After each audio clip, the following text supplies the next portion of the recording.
Hey guys, welcome back to the channel. It's Ryan Rice. Welcome back to episode 2 of the good, the bad, and the ugly of kayak fishing.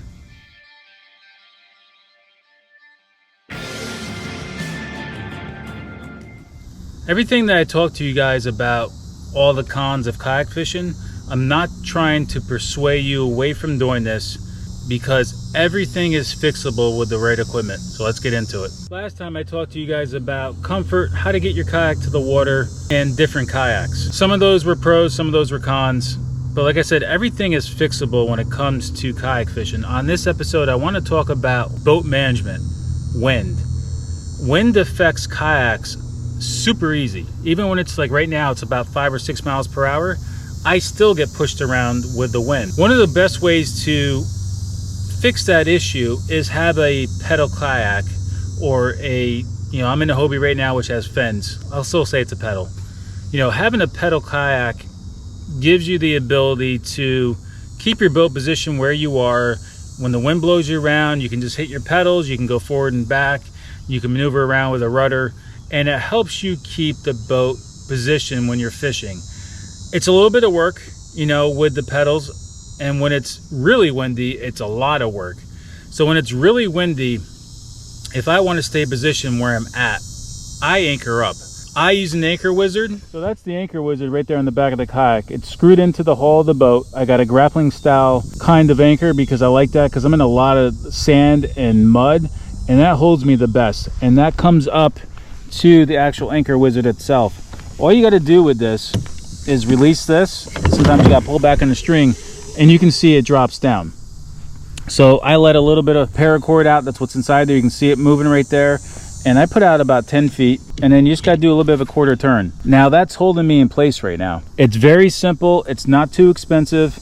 And it's the easiest way to anchor your kayak. You can go cheaper by just using, a rope with a dumbbell or whatever and tie it off, throw it off the side of your boat, and tie it off to a rail or some kind of point on your kayak. But the problem is when you anchor off the side of your kayak, depending on the winds, the wave, you're kind of positioned sideways, so that's why I like to keep my anchor in the back. They make anchor trolleys, which it mounts to the side of your kayak, but they don't make it the whole way up to the front or all the way to the back. So you're still always kind of sitting on an angle. That's why I don't use the anchor trolley. But really the best way to really keep yourself positioned on a kayak is have an anchor up front and one in the back. So you want it all the way up front, preferably right in the middle of the kayak, and you want one all the way in the back. You drop 2 anchors like that, it's going to keep you dead on positioned of where you want. I get away with just one just fine. Yes, when you're anchored in the back or if you're just anchored in the front, that wind is going to pivot your boat side to side depending on which way the wind is blowing. Most of the time the wind, for the most part, stays the same direction for a longer period of time, but you do have gusts of wind that come to the side. You could have it change direction really quick. But what I usually do is I figure out which way the wind is blowing, and that's how I position my boat, and I just drop it off the back. So if I want to be 10 feet in front of me is where I want to make my cast, I will come back about 20 feet, drop the anchor about 10 feet out, and it keeps me within that 10-foot spot of where I want to be. When you're river fishing, you're going to want a more anchor, because I'm on lakes most of the time, but when you're river fishing, you're not going to be anchored in the front because you want to have that current. You want that current coming at you because you always want to cast upstream anyway when you're fishing. So having the anchor in the front is the best way when you're on a river. I don't do a lot of rivers, so I like my anchor in the back.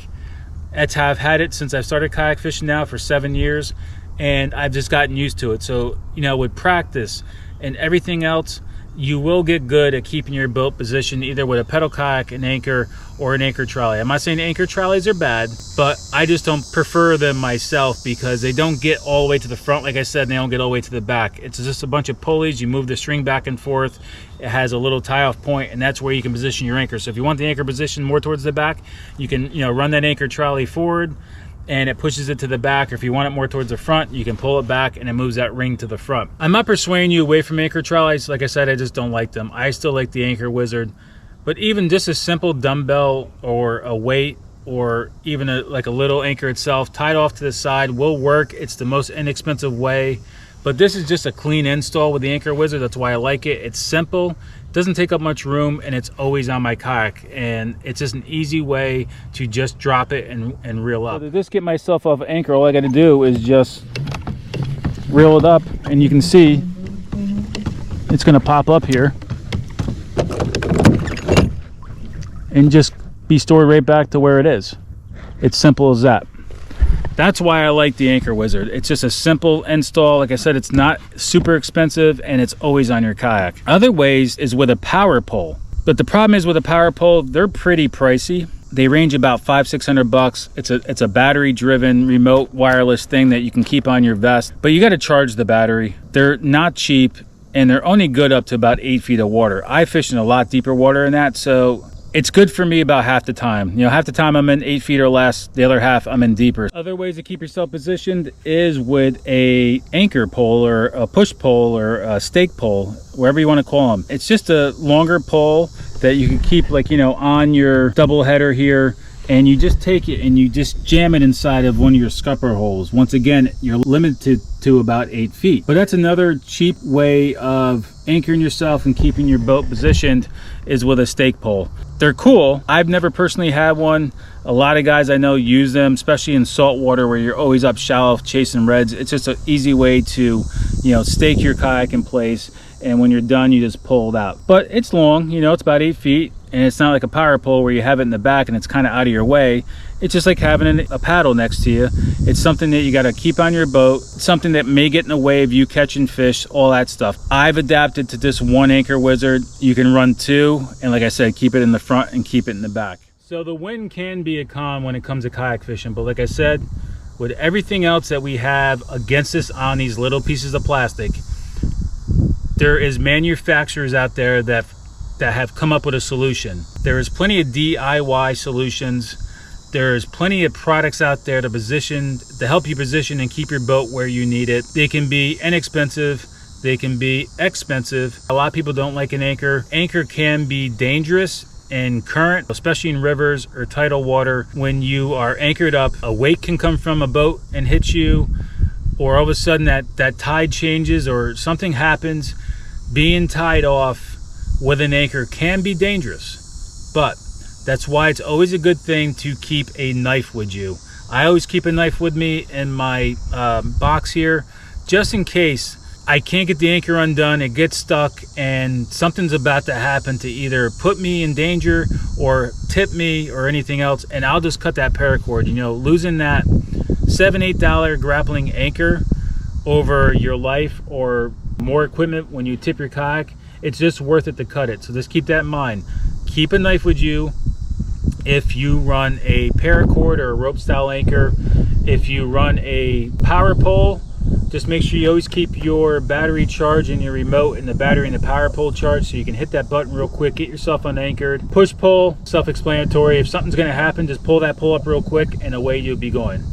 I like the wind because I utilize the wind, so there is a pro side to the wind. I use the wind and I use the current when I'm fishing saltwater, because I'll go up and let that wind and current take me back, and it's just drift fishing. It takes a lot of the work out for you. You can just drift along, keep yourself far enough off the bank, and you can cover water by utilizing the wind and the current.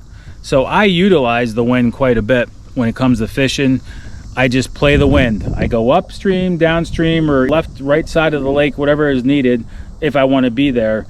And I just utilize the wind to move me around. It saves battery on my motor. It saves me from having to pedal as much. And I can cover water utilizing the wind. So there is a pro to the wind when it comes to kayak. So I hope you guys enjoyed episode 2. I'm going to cover a bunch of different random things. I told you in the first episode, none of this is scripted. I'm not going to run a list. I'm going to make a bunch of videos about the pros and cons of kayak fishing. But once again, I'm not persuading you guys away from fishing out of a kayak. If I did not like it or have a solution or be uncomfortable, I wouldn't do it. But there's a solution for everything on a kayak. Different bodies, different body styles, different kayaks for different people. There is a way to get you on the water for you to feel safe, comfortable, and want to do this. The pros always outweigh the cons. I'm going to repeat that in every video. The pros outweigh the cons. You learn how to adapt to be on a kayak, you get the right products, and you can have an enjoyable day on the water and enjoy what we all love to do.